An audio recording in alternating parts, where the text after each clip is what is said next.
Kutang Kemukus Dini Hari, bagian kedua, lanjutan Ronggeng Dukuh Paru, karya Ahmad Tohari.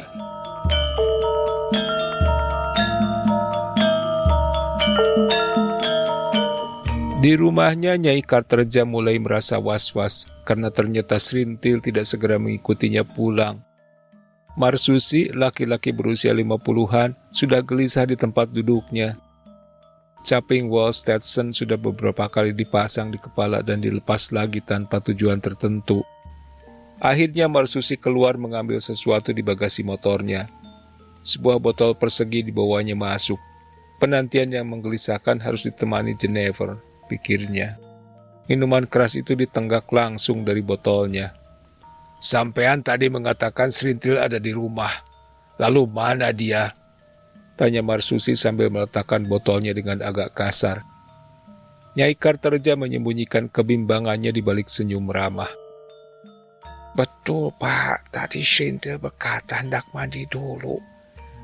Anak ini kemana dia? Coba susul lagi. Bila benar sedang mandi, kenapa bisa begitu lama?" ujar Kartareja. "Nanti dulu," kata Marsusi yang kelihatan tidak sabar karena menunggu Srintil sekian lama. "Sampean berdua yang memelihara Srintil di sini, bukan?" "Benar, Pak." "Lalu, apa kalian kira aku datang kemari buat duduk-duduk nganggur seperti ini? Katakan saja Srintil sedang dipakai orang lain, atau Srintil sedang pergi entah kemana. Jangan biarkan aku jadi gusar orang Dukuh Paruk."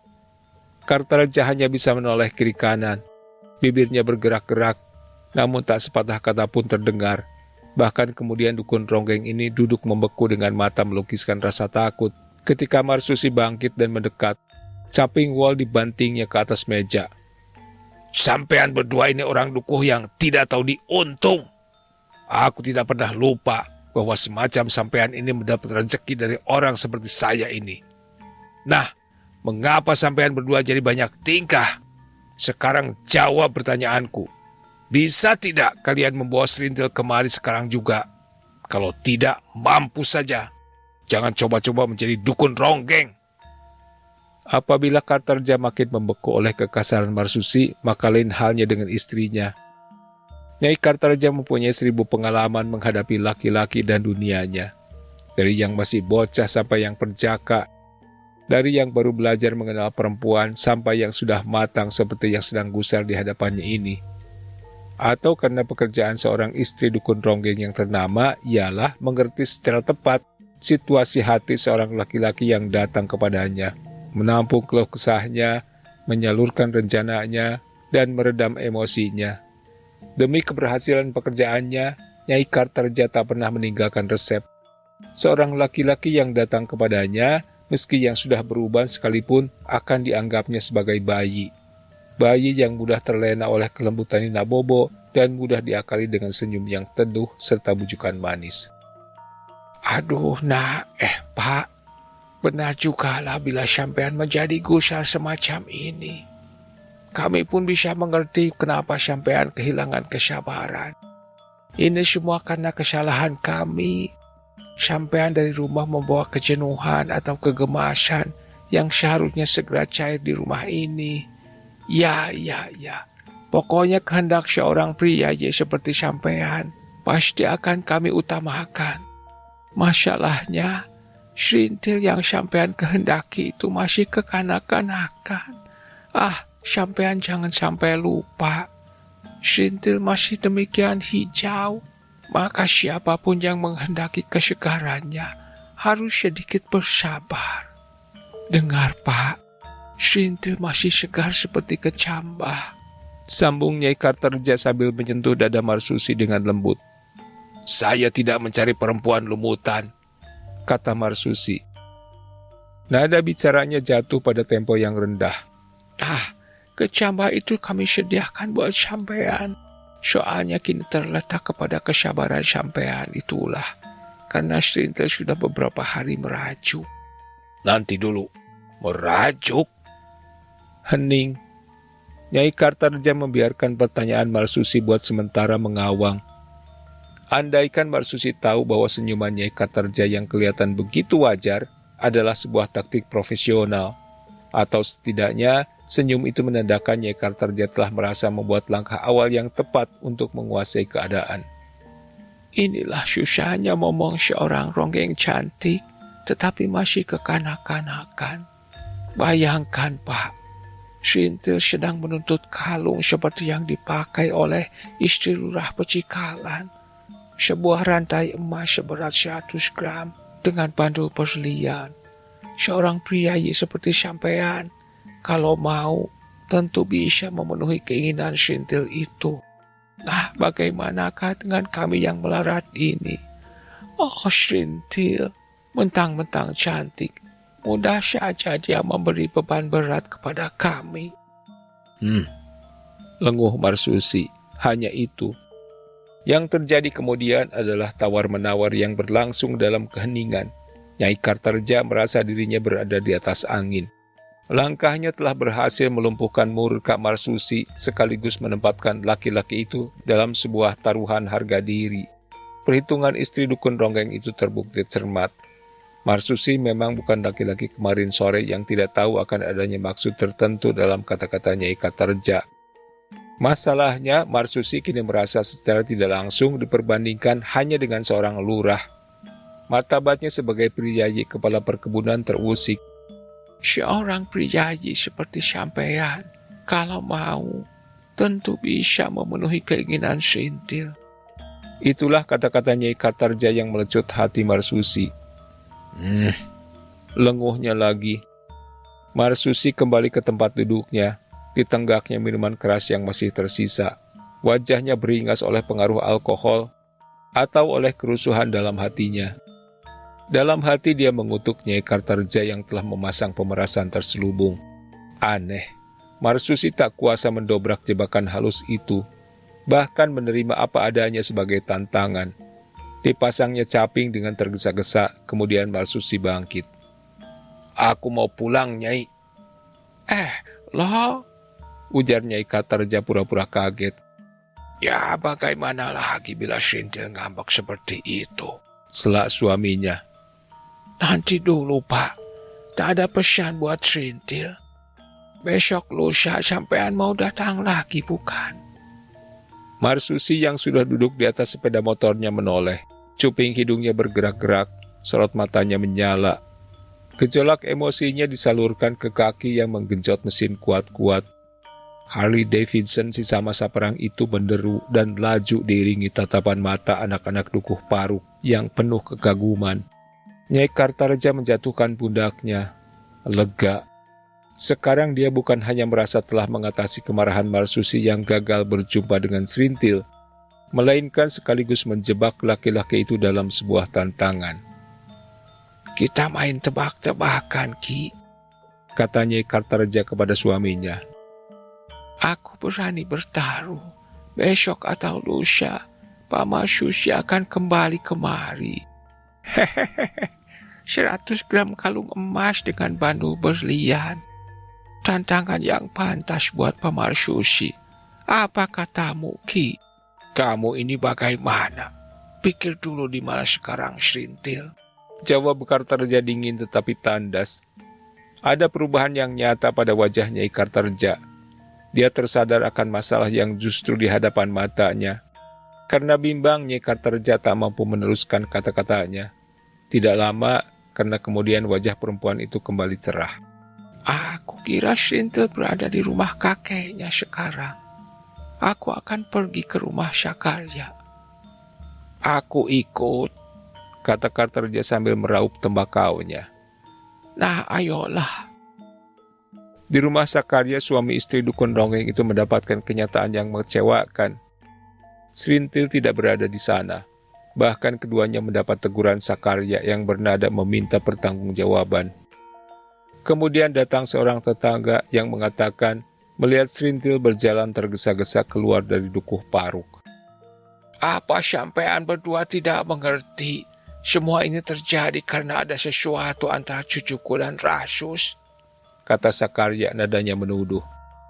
2 kali sudah Srintil menampik panggilan naik pentas. Kini dia malah minggat. Bagaimana ini? Nyai Kartareja menelan ludah. Dia teringat akan telur wukan yang ditanamnya diam-diam dalam bilik Serintil. Heran, mengapa kali ini ikhtiarnya tidak mempan? Nanti dulu. Sela Nyai Sakarya. Apabila Serintil suka kepada Rasus, apa salahnya kita membantu agar mereka bisa kawin? Sakarya diam. Kakek Serintil itu menangkap kebenaran dalam kata-kata istrinya. Pada dasarnya Sakarya merasa mempunyai seorang cucu yang menjadi istri tentara, tak perlu ditolak oleh siapapun di Dukuh Paruk. Namun bagi Sakarya masalahnya memang tidak begitu mudahnya. Elah, Ujar Kartareja tertuduh kepada Nyai Sakarya. tentu saja tak ada yang salah bila Serintil kawin dengan Rasus. Itu bila cucumu tidak menjadi ronggeng pengemban nama Dukuh Paruk. Lalu sampean, Sakarya, Kata Kartareja ganti kepada kakek Serintil. jaga jangan sampai sampean mempunyai pikiran seperti istri sampean. Ingat kewajiban sampean sebagai pemangku dan kami tua anak cucu Ki Seca Menggala di dukuh ini. Tanggung jawab sampean tidak membenarkan sampean mementingkan kepentingan sendiri. Sakarya terbatuk dan mengangguk. Iya, tetapi sampean berdua harus berusaha membawa kembali Serintil. Kalian harus menemukan Serintil dimanapun sekarang dia berada. Baik, aku sanggup mencari dan menemukan Serintil, Kata Nyai Kartareja penuh kepastian. Nah, begitulah. Namun hati-hati, sampean tak boleh berlaku kasar terhadap cucuku. Meskipun dia telah merepotkan kita. Ujar Nyai Sakarya. Hei, kapan aku menyakiti cucu sampean? Bahkan siapa yang telah membuat Serintil kini mampu punya harta dan perhiasan banyak? Sampean menyuruhku berhati-hati, tetapi sampean sendiri tidak berhati-hati dalam berkata. Sudah. Suara Kartareja dan Sakarya terdengar hampir bersamaan. Matahari masih terik ketika Serintil turun dari Andong di depan pasar Dawuan. Titik-titik keringat di pucuk hidungnya, tengkuk dan pipinya segar dan hidup, memberi kesan kulit seorang anak usia 10 tahun. Bahwa Serintil sebenarnya tidak siap mengunjungi pasar terlihat dari roman mukanya yang beku, serta pakaian dan rambutnya yang demikian acak-acakan. Namun dalam keadaan demikian, keremajaan Serintil kelihatan wajar. Kalaulah ada sesuatu yang menodainya, maka hanya orang-orang yang sangat berpengalaman yang bisa mengetahuinya. Lihatlah kedua pangkal alis ronggeng itu yang mulai turun masuk ke cekungan rongga mata. Bagi orang-orang yang sangat berpengalaman, hal itu adalah tanda bahwa seorang perempuan betapapun muda usianya sudah memasuki keaktifan kehidupan berahi. Setelah membayar ongkos andong, Serintil tidak segera memasuki pasar, melainkan hanya membuat beberapa langkah ke tepi jalan. Belum sekalipun Serintil kelihatan begitu canggung dan asing di pasar Dawuan. Dia tetap berdiri di tepi jalan hingga beberapa waktu lamanya. Tatapan matanya kosong tanpa makna. Biasanya kedatangan Serintil di pasar Dawuan menimbulkan gairah yang spontan. Orang-orang lelaki bersiul-siul atau membuat seloroh erotik. Orang-orang perempuan mengintip tangan, telinga, atau leher Serintil untuk mengetahui adakah perhiasan-perhiasan baru di sana. Kemudian menyusul celoteh spekulasi. Gendak Serintil kali ini adalah si Anu atau Bapak Anu. Pangkatnya ini atau kerbaunya sekian belas. Tetapi hari itu orang-orang pasar Dawuan banyak menahan diri. Serintil memasuki pasar dengan mendung membayangi wajahnya. Mulutnya terkatup dengan garis bibir datar lurus. Pangkal alisnya bertemu pada lipatan di tengah dahi. Dalam kesan keseluruhan, Serintil siap menampik segala bentuk seloroh dan senda gurau. Orang-orang melihat Serintil dengan pandangan mata mengandung tanda tanya. Perempuan-perempuan saling berbisik, celoteh ringan mulai terdengar dari sudut-sudut pasar. Ada apa ya? Dunianya kelihatan gulita. Kata perempuan pedagang ubi kepada rekan di sebelah. Sudut matanya terarah kepada Serintil. Nah, saya bisa mengira-ngira, Jawab temannya. Kalau ada seorang ronggeng merengut seperti itu, tentu telah terjadi sesuatu dengan pamongnya. Maksudmu Nyai Kartareja? Iya, seorang dukun ronggeng suka mengatur segala urusan, bahkan seringkali ingin menguasai harta anak asuhnya. Itu cerita lama. Aku tahu seorang ronggeng seringkali dianggap sebagai ternak piaraan oleh induk semangnya. Lihatlah dalam musim orang berhajat atau masa lepas panen. Ronggeng naik pentas setiap malam. Siang hari dia mesti melayani laki-laki yang menggendaknya. Sementara itu yang mengatur semua urusan, lebih-lebih urusan keuangan, adalah si dukun ronggeng. Kasian kan? Sebaliknya, kini suami istri Katreja menjadi kaya kan? Kalian sedang ngomong apa? Serintil yang kelihatan kusut itu, kata perempuan ketiga yang datang bergabung. Kalian jangan berpikir yang bukan-bukan. Dengar, Serintil berada di sini dalam usaha melarikan diri dari tangan seorang laki-laki yang gak tahu diri. Laki-laki itu kukira tidak mau tahu bahwa Serintil sedang datang bulan. Mana bisa begitu? Perhatikan sekali lagi. Kain Serintil tak bernoda, tumpalnya tidak dilipat, jadi dia dalam keadaan bersih. Kita memang telah bicara berlebihan. Kukira Serintil seperti kita juga yang kadang merasa demikian sebal sama laki-laki. Jadi yang menyebabkan Serintil murung adalah perkara sederhana. Dia sedang diamuk rasa jenuh dan muak terhadap laki-laki. Itu saja.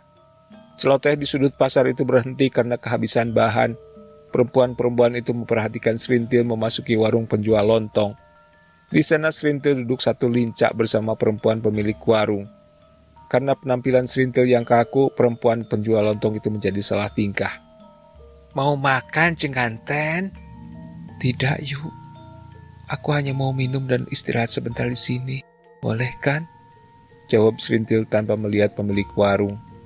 Sejumlah besar air dingin yang bening dihabiskan Serintil. Apabila air mampu menghidupkan kembali tanah yang mati atau menggugah biji-bijian agar tumbuh menjadi kecambah, maka air pula lah yang bisa menjinakkan kegelisahan Serintil dengan pertama-tama memperlambat denyut jantungnya. Termangu-mangu di atas lincak, Serintil merasakan kesejukan air sedang mendinginkan badannya yang semula panas oleh terik matahari dan panas oleh galau pikirannya. Sementara itu di dalam hatinya sedang berlangsung penataan kembali keimbangan antara emosi dan rasa. Proses penguasaan diri yang berlangsung dalam diam itu ternyata menghabiskan banyak tenaga, terbukti dari terbitnya titik-titik keringat di seluruh permukaan kulit ronggeng dukuh paruk itu. Suatu kegiatan metabolik dalam intensitas tinggi yang kemudian menuntut mekanisme tubuh Serintil beristirahat. Denyut kantuk pertama kelihatan pada kedipan mata Serintil yang lamban. Ketika itu Serintil melihat bayangan Rasus muncul di hadapannya. Namun angin yang berembus pelan membuat matanya semakin redup. Rasa kantuk tak tertahankan lagi olehnya. Yu, aku sangat kantuk. Aku mau tidur di sini barang sebentar. Boleh kan?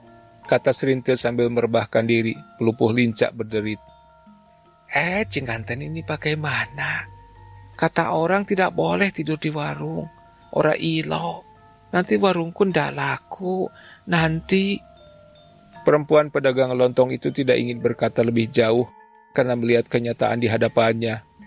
Rasa keibuannya tergugah oleh sebentuk tubuh yang tergolek demikian damai. Sosok Serintil yang muda dan lentur, wajah yang teduh dalam tidur, mengingatkan perempuan itu akan anaknya yang masih bayi dan kini tinggal bersama neneknya di rumah. Dalam keadaan lelap, keakuan Serintil hampir punah. Menjadi tidak penting lagi apakah dia bernama Serintil atau apakah dia ronggeng dukuh paruk.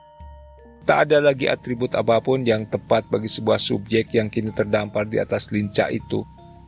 Dia hanya pantas disebut sebagai bagian alam yang bernama anak manusia, yang jelas sekali ingin mengundurkan diri barang sejenak dari keakuannya.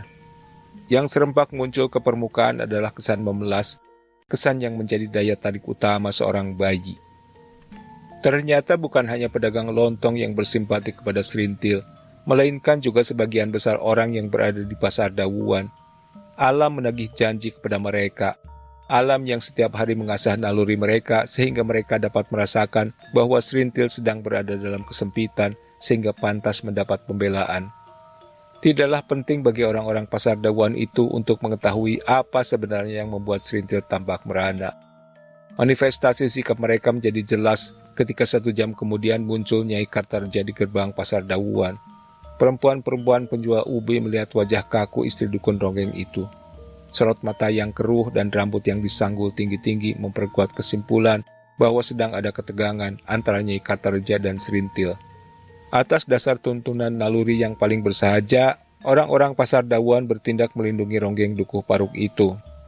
Nyai Kartareja, sampean sedang cari Serintil kan? Tanya seorang perempuan pedagang ubi, yang ditanya mengangguk kaku. Nah, dia tidak ada di sini. Kulihat Serintil tadi terus ke selatan. Seorang diri. Iya, dan Serintil kelihatan sangat murung.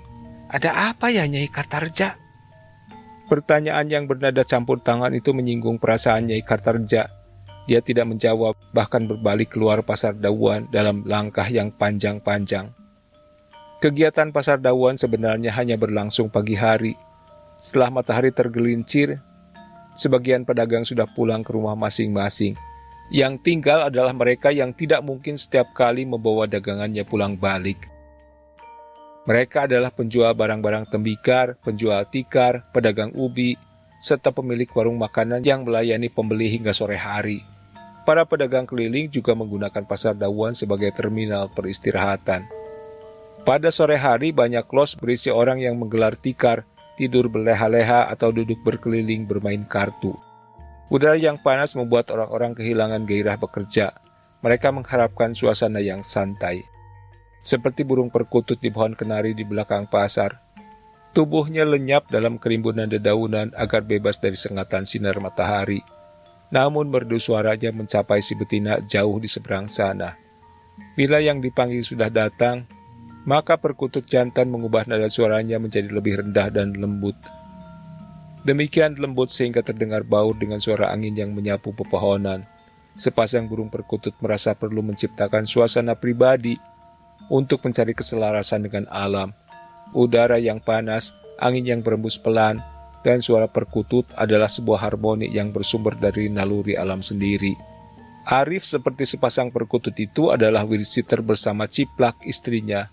Pasangan penjajah musik kecapi itu tahu betul saat yang tepat di mana musiknya menjadi kebutuhan para pelanggan. Mereka muncul di Pasar Dawuan ketika orang-orang di sana berada dalam puncak kebosanan pekerjaan rutin. Sehabis bekerja sepanjang pagi hari, orang-orang pasar itu mengharapkan kedatangan suasana selingan yang lebih renyah dan ringan. Wirsiter dan istrinya tak pernah rela disebut tukang ngamen, apalagi disebut sebagai pengemis yang berpura-pura menjual musik. Mereka tidak akan menggelar musik di hadapan siapapun, termasuk pelanggan yang tidak memintanya. Untuk mendukung sikap ini, mereka selalu tampil bersih. Pakaian mereka selalu rapi, Wirsiter dengan blangkon, baju lurik, serta kain batik yang diwiru. Istrinya selalu muncul dengan kain kebaya lengkap dengan selendang dan konde berhiaskan bunga melati. Bibir mereka merah karena keduanya makan sirih. Ada berbagai perkakas musik untuk menerjemahkan irama, keselarasan, bahkan rencana alam. Orang Dukuh Paruk misalnya percaya penuh bahwa calung adalah perkakas yang tiada taraknya untuk menampilkan irama denyut jantung yang meriah dan hangat dalam rangsangan berahi. Kalau orang ingin bertanya, di manakah letak kekuatan musik calung? Jawabnya sangat bersahaja, yakni kesederhanaannya. Bukan berarti orang dengan mudahnya memotong-motong bambu, merangkainya kemudian jadilah perangkat calung. Sederhana artinya orang harus membatasi diri dalam campur tangannya ketika mereka reka bambu. Persyaratan-persyaratan yang bersifat alami lebih menentukan mutu perangkat calung daripada keahlian tangan pembuatnya.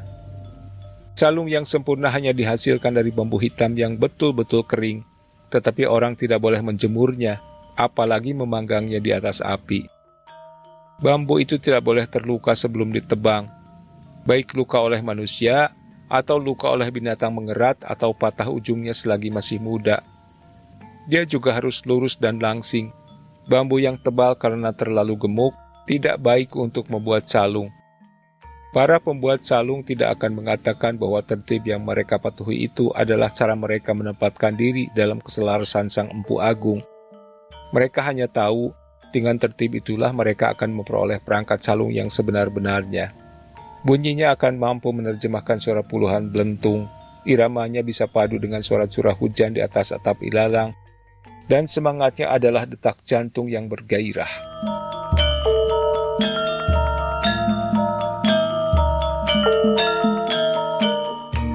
Terima kasih sudah menyimak.